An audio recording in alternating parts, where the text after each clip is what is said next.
When you eat all day, you're not just feeding your body, you're silently blocking one of the most powerful repair systems built into your biology.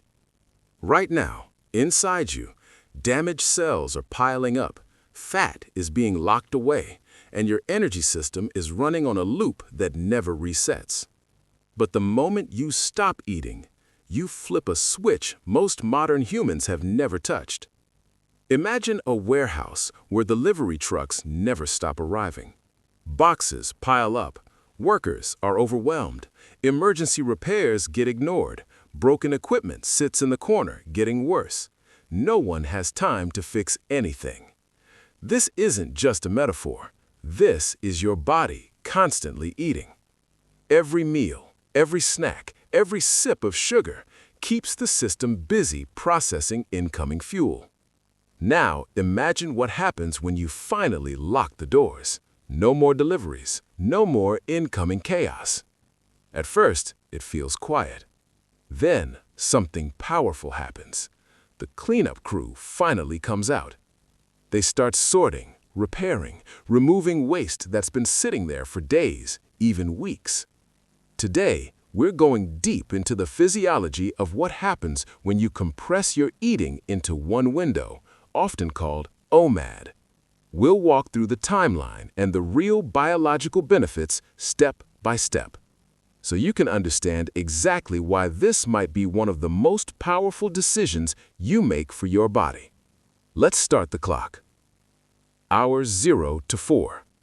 The clock starts the moment you finish your last meal. For the first few hours, your system is flooded with energy. Your stomach breaks food down into smaller components, proteins to amino acids, carbohydrates to glucose, fats to fatty acids. That glucose enters your bloodstream, and your pancreas releases insulin. Insulin is the key player here. Think of it as a one-way valve. When insulin is high, energy flows into your cells. Storage is activated. Burning is shut down. And here's the critical part most people don't realize. As long as insulin is present, your body cannot access stored fat. Your fat cells are locked, not because you don't have fat, but because your body is being told not to use it. Instead, excess energy is stored in your liver, in your muscles, and eventually as body fat. This is why constant eating quietly pushes the body into storage mode. Hours 0 to 4, expanded struggle and psychology. Now we enter the phase where most people fail. Around hour 6, hour 8, something shifts. Your blood sugar begins to drop. Insulin starts falling, and your brain sends a signal. We need more food.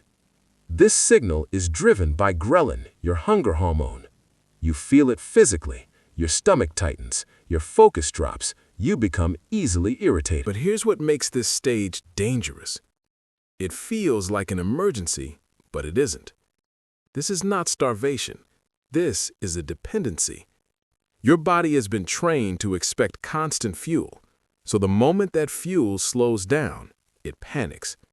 This is why you experience afternoon crashes, strong cravings for sugar, the feeling that you can't function without eating. But if you push through this phase, something fascinating happens. Your body stops asking for quick fuel and starts looking for stored fuel. Hours 12 to 16, deeper metabolic shift. Now your glycogen stores, your quick access energy, begin to run low. Think of glycogen like your wallet. Easy cash, but limited. And now that wallet is almost empty. So your body has a decision to make. Shut down or unlock the vault. And because your body is built for survival, it unlocks the vault. Insulin drops to its lowest levels, and a powerful enzyme activates. Hormone-sensitive lipase. This is the key that unlocks your fat cells. Stored fat begins to break down and gets released into your bloodstream as energy. For the first time, you are no longer running on food. You are running on yourself. This is why fasting doesn't slow your metabolism. It restores it, hours 16 plus. Between hours 14 and 16, people notice something unexpected. Hunger fades. Not increasing, fades. Your energy stabilizes. Not spiking, stabilizes. Why? Because your body has fully switched fuel sources. Your liver converts fat into ketones, and ketones become the new energy source for your brain. And here's what makes ketones powerful. They burn cleaner than glucose. They produce more stable energy. They create less metabolic stress. This is why people report clear thinking, deep focus, consistent energy. It feels almost unnatural to feel this alert without eating, but biologically, this is your natural state, hours 18 plus. Now we reach the most important phase, autophagy. This is where everything changes. Your body realizes no new nutrients are coming in, so instead of waiting, it starts recycling.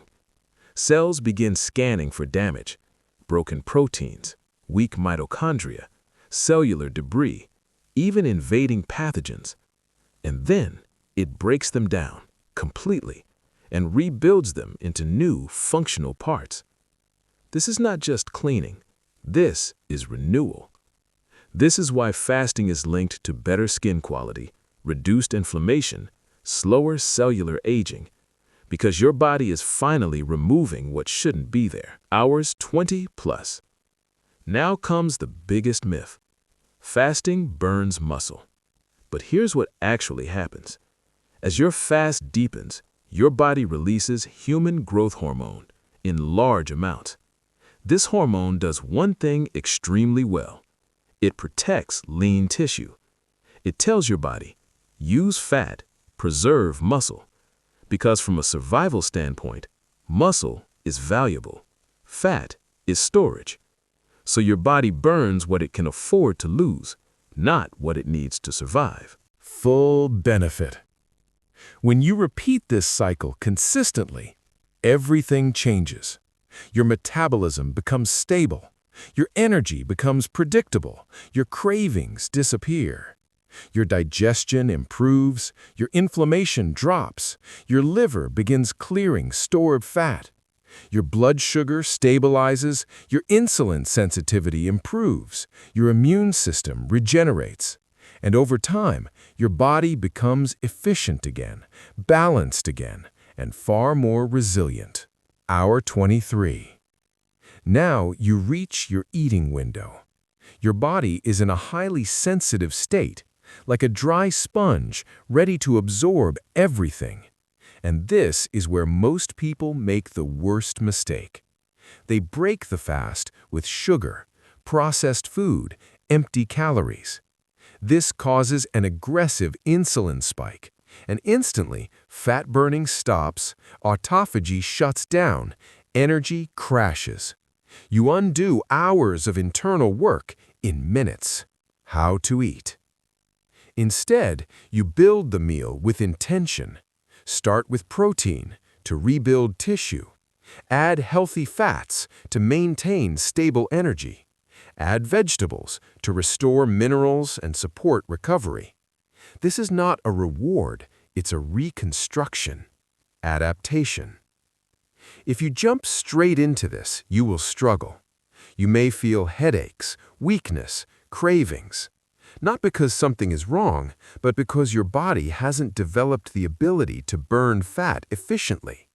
You've trained it for years to depend on constant food. So give it time. Adapt slowly. We live in a world that teaches us to fear hunger. But hunger isn't an emergency, it's a signal, a transition, a doorway into a different biological state. And once you understand it, you stop being controlled by food. You return to a natural rhythm, and your body finally gets the chance to do what it was designed to do: heal.